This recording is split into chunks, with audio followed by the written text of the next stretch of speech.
Napastanding ovation ang mga tagahanga ni Regine Velasquez Alcacid sa restaging ng kanyang silver anniversary concert nitong Sabado. Maging ang guest performers ng Asia Songbird hangang-hanga sa galing ni Regine sa entablado. Narito ang Star Bite.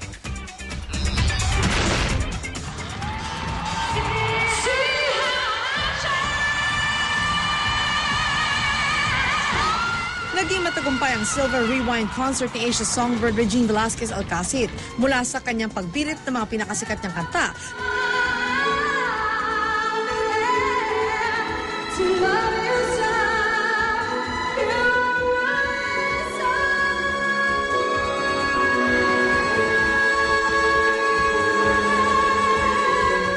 Tapos standing ovation ng mga tagahanga.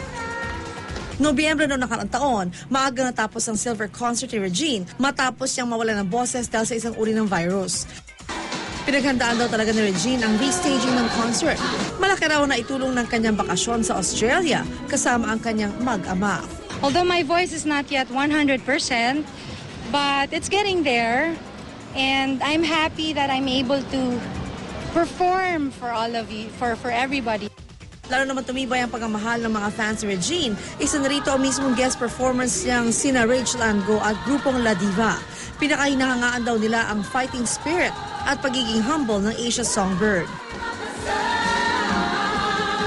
Sobrang surreal and nakakakaba pero mas nangibabaw yung saya. Yung love niya talaga for music and most especially love for her fans. Talagang inulit niya ito para sa kanila. And me as a fan, nakaupo ako after nung pro namin. Talagang umupo ako. Umiyak ako.